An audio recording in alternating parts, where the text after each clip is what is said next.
நம்ம பார்க்கக்கூடியது எல்லாமே இங்கதான் இருக்கு. பறவைகள் பறக்கிறது, மரங்கள் வளர்றது, நம்ம வீடு கட்டி இருக்கிறது எல்லாமே நம்ம இந்த பகுதிக்குள்ள மட்டும்தான் கட்டியிருக்கோம். இதுக்கு மேல எல்லாம் நம்ம போக முடியாது. ஏரோப்ளேன்ல போகலாம் அல்லது ஏதாவது ராக்கெட்ல தான் போக முடியும். அப்படியெல்லாம் போக முடியாது. சரி, இந்த முதல் லேயர்ல என்னென்ன இருக்கும் அப்படின்னு பார்த்தோம்னா, இங்க பாருங்க, மொத்தமா இருக்கிறது 100% காத்துன்னு வச்சுக்கிட்டோம்னா, அந்த 100% காத்துல 78% நைட்ரஜன் மட்டுமே இருக்குவா. 78% சொல்லுங்க. நைட்ரஜன் வாயு எத்தனை சதவீதம் இருக்கு? 78% நைட்ரஜன் மட்டுமே இருக்கு. சரி, அப்புறம் நாம உள்ள சுவாசிக்கிற வாயு என்ன சொல்லுங்க? என்னது? ஆக்சிஜன் எவ்வளவுதான் இருக்குன்னு பார்த்தோம்னா 21% தான் இருக்கு. சரி, அது போக மீதி இன்னும் ஒண்ணு குறையுது இல்லையா? 78, 21 எவ்வளவு ஆச்சு? 99. இன்னும் 1% தான் மீதி இருக்கக்கூடியது. Carbon dioxide, argon, neon, பிரான்சனான், sulphur dioxide, carbon monoxide, sulphur எல்லாமே அந்த 1% தான்.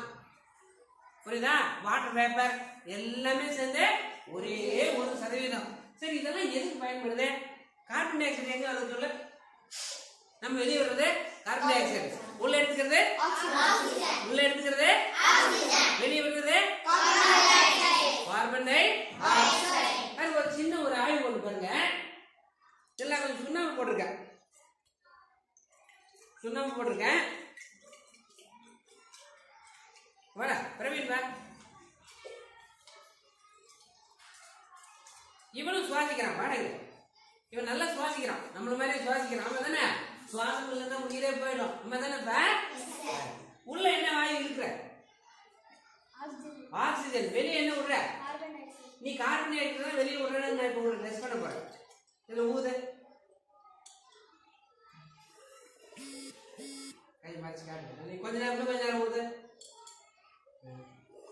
இப்படியே ஊதிக்கிட்டே இருந்தா நாம வெளியே விடுற கார்பன் டை ஆக்சைடு ஊதிக்கிட்டே இரு. இந்த தெளிந்த சுண்ணாம்பு நீரை லைட்டா பால் மாதிரி எடுத்து பாருங்க. ஏறக்குறைய தெளிந்த பால் மாதிரி இருக்கா? ரைட், போ. இதுதான் கார்பன் டை ஆக்சைடை நிரூபிக்கக்கூடிய ஒரு ஆய்வு. ஒரு தெளிந்த சுண்ணாம்பு நீரை பால் மாதிரி மாத்திருச்சுன்னா அது என்னது? Carbon di oxide. என்னது? சரி, ஆக்சிஜன் இருக்கிறத நாம எப்படி தெரிஞ்சுக்கிறது? ஆக்சிஜன் எரிதலுக்கு துணை செய்யும். கார்பன் டை ஆக்சைடு எரிஞ்சுக்கிட்டு இருக்கிறத அணைச்சிடும். பாரு, இந்த ரூம்ல ஆக்சிஜன் இருக்கா? இங்க நம்ம ஒண்ணு கொளுத்துனா எரியுமா எரியாதா? அது மேல கார்பன் டை ஆக்சைடு அனுப்புனா அணைஞ்சு போயிடும். நம்ம தானே. இங்க பாருங்க, எரியுதா? இது மேல நான் இப்போ என் வாயில இருந்து என்ன வாயு வரும்? இப்போ இது ஊதுனா எரியுமா அணிஞ்சிருமா? இங்க பாரு, ஏன் அணிஞ்சு போச்சு? என் வாயில இருந்து என்ன நினைச்சு? இதுவே நான் வாயில இருந்து ஆக்சிஜன் ஊதி இருந்தா குபீர்னு எரிஞ்சிருக்கும். ஆக்சிஜன் வந்துருந்தா எப்படி எரிஞ்சிருக்கோம்? நல்லா எரிஞ்சிருக்கும். ஆனா என் வாயில இருந்து வெளியே வந்தது என்ன வாயு? எல்லாருக்குமே அப்படித்தான் வரும். நம்ம தானே. Very good.